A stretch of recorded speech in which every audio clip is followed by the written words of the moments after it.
Hello my dear friends, you're in the military with summary channel, and today we will discuss the situation in the world on the 1st of April of 2026. Today we have a lot of very interesting updates, so let's start.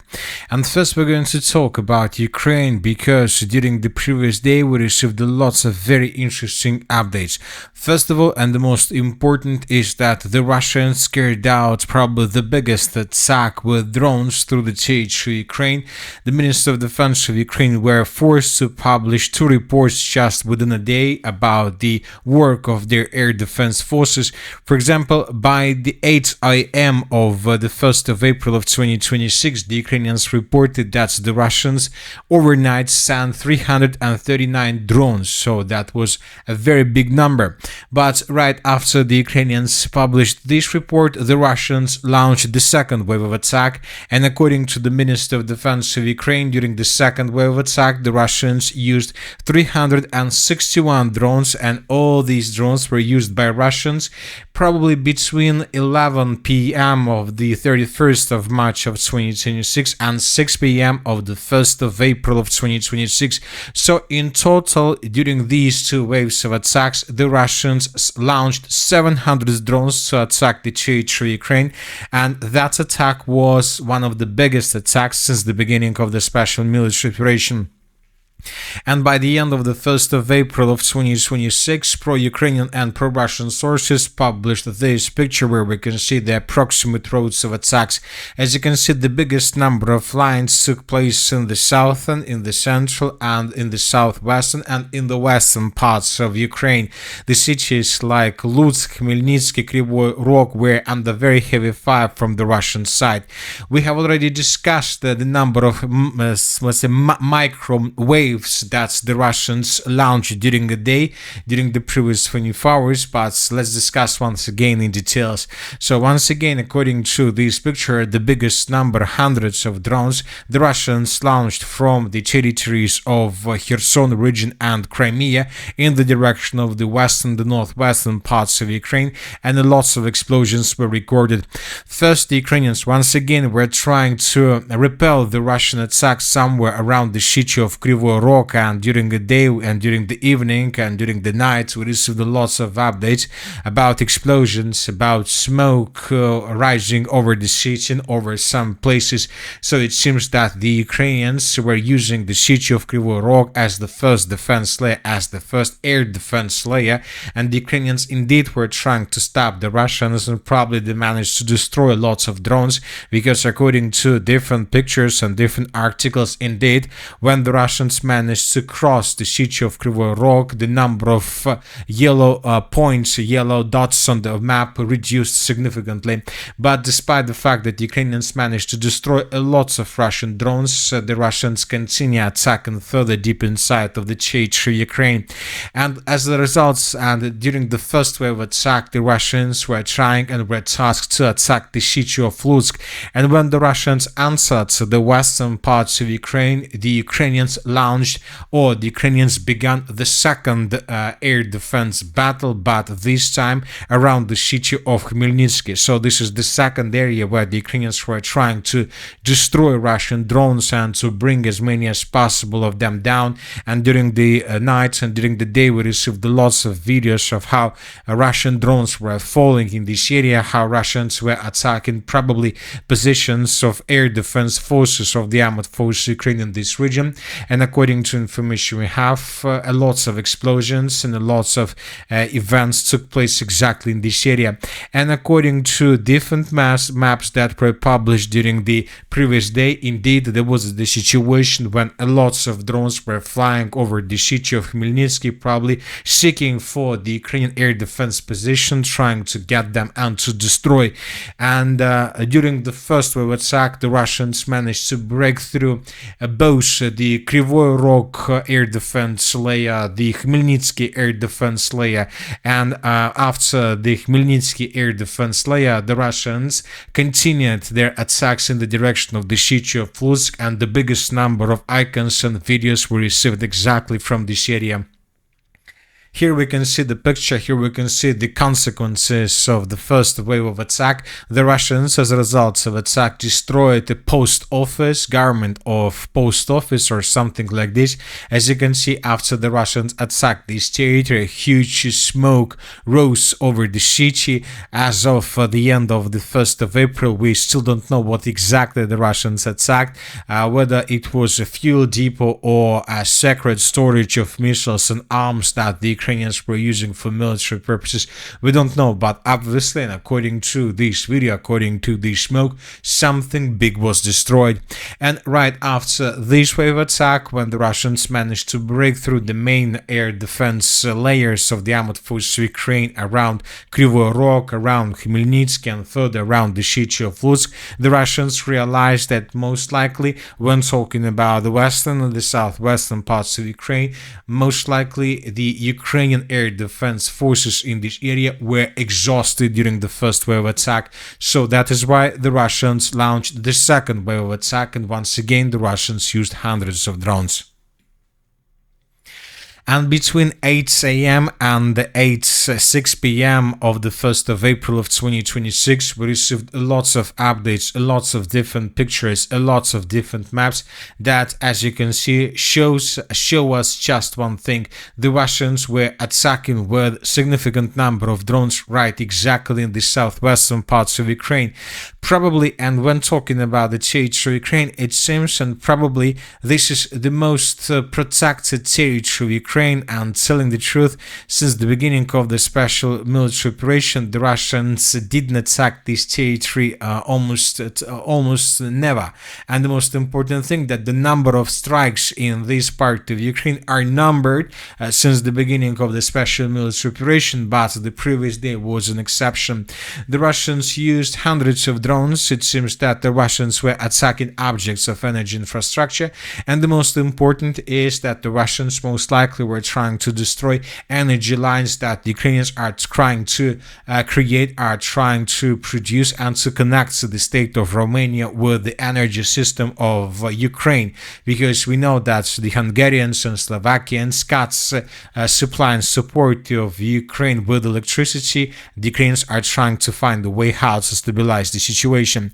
And during the previous day, we received lots of updates from the southwestern parts of Ukraine, and here we can see the consequences of attack. The author of this video stated that the Russians attacked an object of energy infrastructure. Here we can see a village or villages in the southwestern parts of Ukraine, and here, for example, in this video we can see an object of energy infrastructure that was also hit by Russians.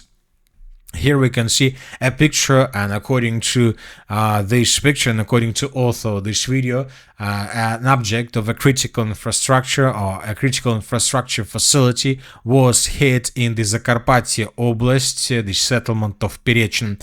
And as a result of attack, 11 consumers were left without energy supply in the southwestern parts of Ukraine.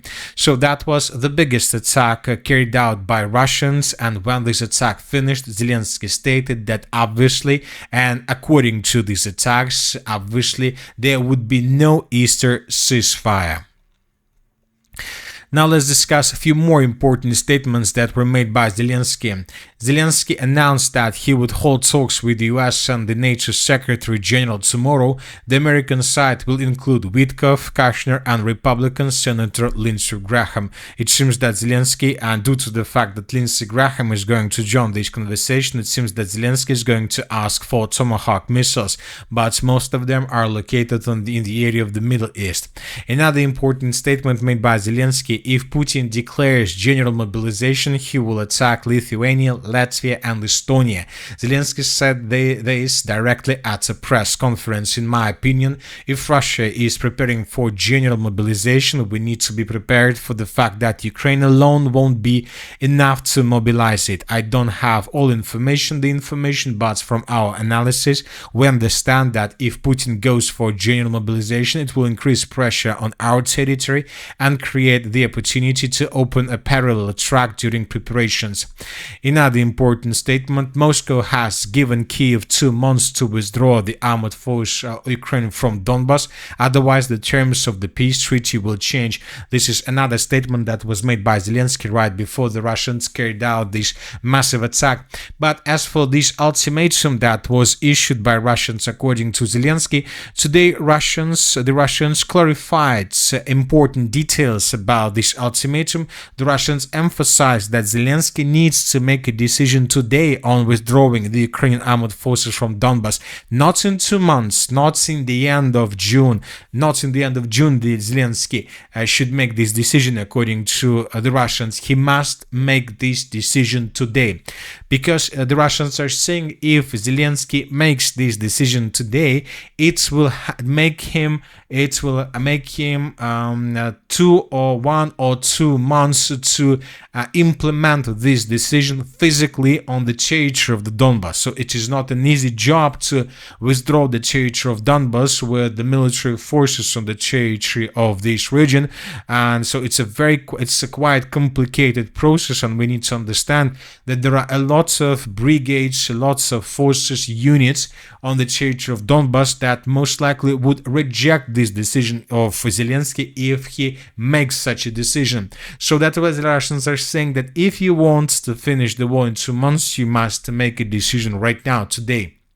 But we see that Zelensky rejected, most likely. He hasn't officially made any statements regarding this ultimatum. The only thing that Zelensky did was an attack that took place yesterday in the direction of the settlement of not Chapayevsk, but in the direction of the settlement of Nizhny-Kamensk. We discussed this video yesterday, and today we can discuss once again. The biggest oil refinery of the Russian Federation was attacked, so it seems that we can consider this attack as an answer of the president of Ukraine. So as we can see, the situation is quite complicated, and another important statement was made by the Belarusians, the state which is located to the north of Ukraine. There can be no peacetime, we are preparing for war.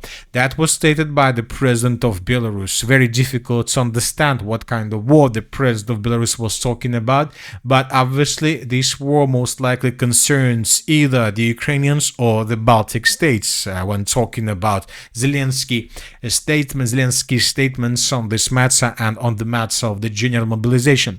And you know that I thought a lot about this, and if Russia announces the general mobilization, obviously we should expect that the nearest ally of the Russian Federation, the Republic of Belarus, will be forced to announce a martial law, at least along the western borders and the southern borders, with the purpose to secure and to stay on the safe side during the general mobilization of the Russian Federation and during the final part of the conflict on the territory of Ukraine.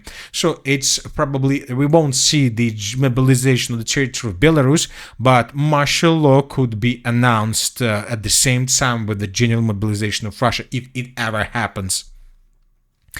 Now let's discuss the situation on the ground. During the previous 24 hours, we received lots of very important updates. So let's discuss, and let's start with the northern Sumy direction. During the previous day, additional changes were recorded.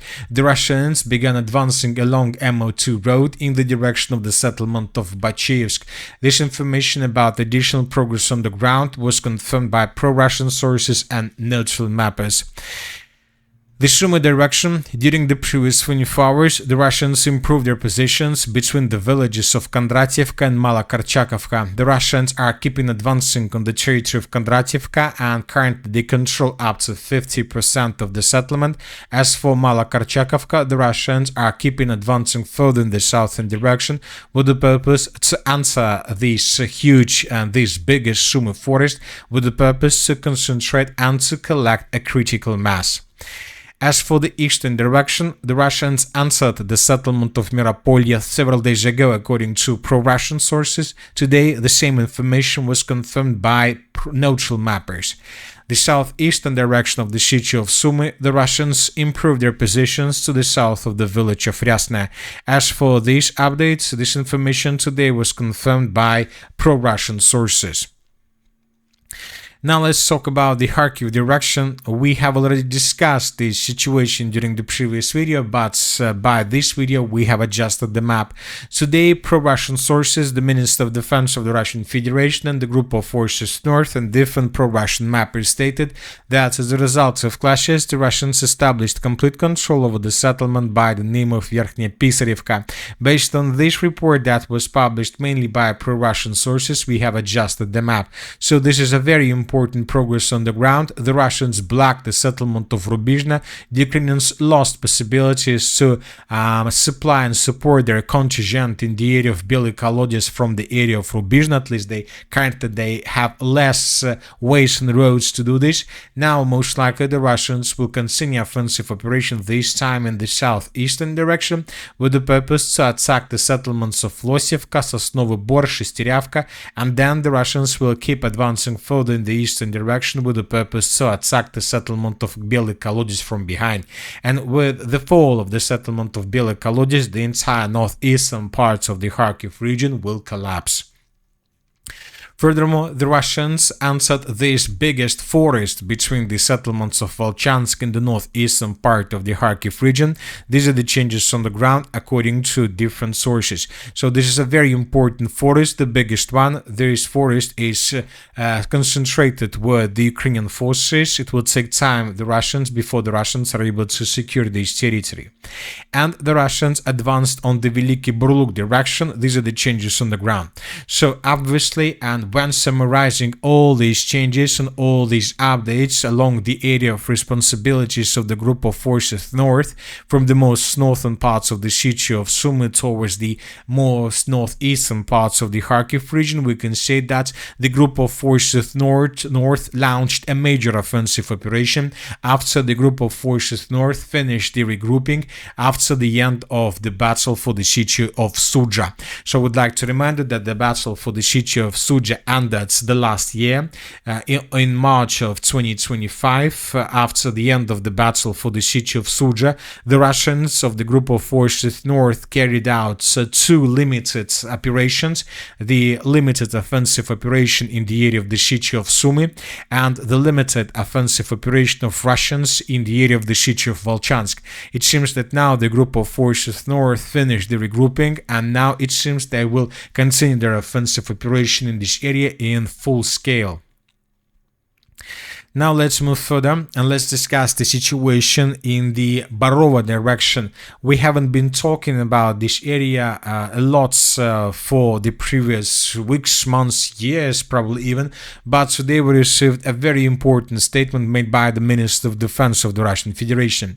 Today the Russians stated that on the 1st of April of 2026, the Russians finished the battle for the Lugansk region. And based on this report, we have adjusted the map. So this is the end of the 31st of March of 2026, and as you can see, there were several settlements that were colored as a gray zone or contested area according to different updates that we've received since the previous year, since the beginning of the 2024 even maybe. And we have some territories, some tree lines, some forest in this area that remained under complete control of Ukraine. And today the Russians stated that they finished the battle for this region. As of now, we have added additional red zone over the yellow color until we get additional clarification. Now let's move further and let's talk about the Kup-Konstantinovka direction. During the previous day, additional changes were also recorded. We start receiving updates from the southwestern part, from this industrial zone, how Ukrainians were attacking the Russian positions there. Based on these videos, we have adjusted the map. Now let's move further and let's talk about the Pokrovsk direction or the Dobropolye direction. During the previous days, more precisely on the 31st of March of of 2026, the Ukrainians decided to attack in the direction of the city of Pokrovsk. Probably they were trying to carry out something like a media attack with the purpose to show the flag on the western outskirts of the settlement. The Ukrainians were using a lot of drones. The Ukrainians were using lots of vehicles, lots of infantry in this offensive operation. And according to information we have, tanks, even Abrams tanks, were involved in this counter-offensive operation that was carried out by the Ukrainians. But the Russians with drones managed to stop this counter-offensive operation and to destroy a significant number of vehicles that were involved in this operation. So many mappers and pro-Ukrainian sources adjusted their maps based on these videos of destroyed vehicles and infantry that was running away from this area, but we haven't changed anything because obviously this attack was repelled by Russians. And now a lot of pro-Ukrainian sources are asking just one question: what was that? Now let's move further and let's talk about the Zaporozhye direction. The most important update is coming from the area of the villages of Ternovata and Ristvyanka. Today, the Minister of Defense of the Russian Federation and the group of forces East stated that the Russians captured the settlement of Boykova. Based on this report, we have adjusted the map. This is, for example, the end of the 31st of March of 2026, and this is the end of the 1st of April of 2026. This is a very important video. That video was published by pro-Russian sources. Furthermore, the Russians once again raised the Russian flag right exactly in the central part of the settlement.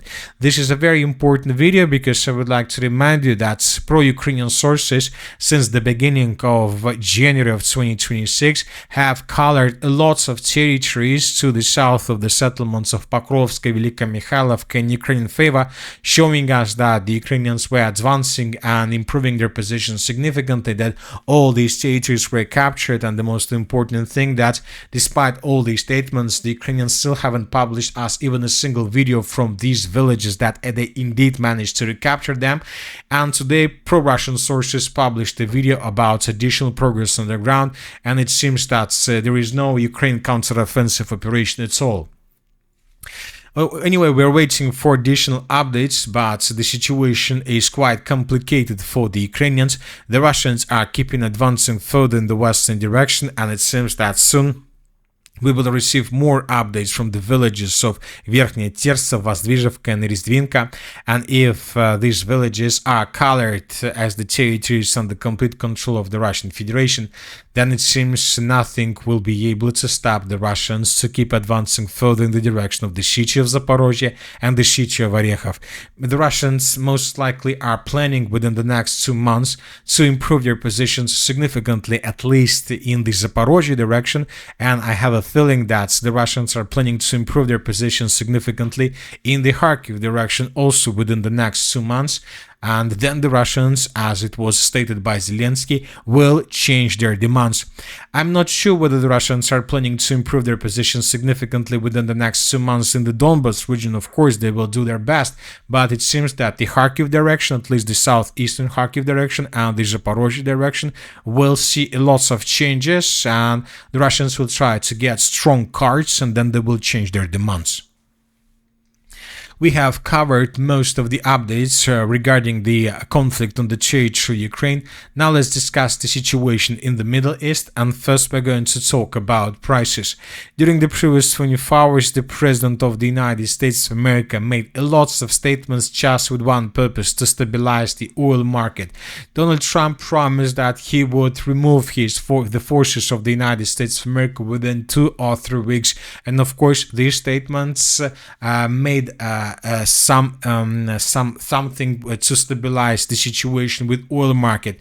Then he lifted some sanctions on Russia. Then he allowed the Russians to supply Cuba with oil, which also probably made another step towards the stabilization of the conflict, stabilization of oil market. We start receiving updates that the United States of America allowed Kazakhstan to try transfer. The USA allowed Kazakhstan to continue the transit of Russian oil through the pipeline to China until March 19th without sanctions. So the United States of America made lots of things during the previous 24 hours just to stabilize oil prices and oil market, and it helped to stabilize prices for WTI and prices for Brent crude. But the most important thing that today we have significant price for the Russian Urals. Today the price of Russian Urals mark of oil is $115.98 per barrel. So basically this is the highest price for oil probably through the entire oil market. Only some Middle East oil prices, Middle East oil types has some higher price, but it seems that the Russians will get them too. And this is the most important thing. The Russians are earning a lot of money these days, and it seems that the Russians used to sell their Urals oil for 45 or even lower prices per barrel, dollars per barrel, and now we see that the Russians are selling their oil almost 3 times more in comparison with the situation half a year ago, which means that the Russians are getting a lot of money from these. Another important thing is that the very interesting article was published by The Economist. Never interrupt your enemy when he's making a mistake. That was published by The Economist, and this is a very interesting signal that was probably sent to the US authorities, because now everybody understands that China is also getting a lot from this situation. Another important thing that President Trump declined to say whether victory could be declared without eliminating Iran's enriched uranium stockpile, which experts say would be difficult and risky. Trump stated that countries facing supply disruptions through the Strait of Hormuz need to solve the problem themselves, as Washington will not assist them. First, buy energy resources from us. We have plenty of them. Secondly, gather your courage, go to the strait and just take it over. But as of now, we know that there is no such a power in the world who can do this. The Iranians control the Strait of Hormuz. Another important thing is that the United States is deploying a 3rd aircraft carrier, George Bush, to the Middle East, joining the US Abraham Lincoln and US Gerald R. Ford. Washington could keep 3 carrier strike groups in the region for the foreseeable future. And another important thing is that today the President of the United States of America stated that Iran's new regime president, much less radicalized and far more intelligent than the previous, has just asked the United States of America for a ceasefire. We will consider when Hormuz Strait is open, free and clear. Until then, we are blasting Iran into oblivion, or as they say, back to the Stone Ages. But the problem is that right after the President of the United States of America made this statement, the Iranians told us that they had no talks and no conversations with the authorities of the United States of America, and that the Iranians were not asking for any ceasefire. So this is the situation. As of the end of the 1st of April, the Iranians controlled the Strait of Hormuz for 100%. Several tankers and vessels managed to cross this area without significant changes from the coalition. Another important article was published about the Chabahar Bay. A source who previously worked in US military intelligence says that the Pentagon may be about to launch a ground operation in Chabahar Gulf, located on the Iranian coast in the Gulf of Oman near the border with Pakistan. So this is probably the safest plan that the United States of America can carry out, because any other solution or any other place where the coalition can land infantry will lead to significant consequences.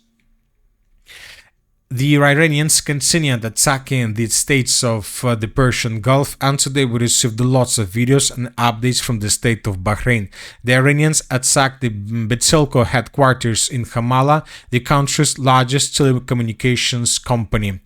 So this is obviously the first step of attacks on the infrastructure of the Western companies on the territory of the Middle East.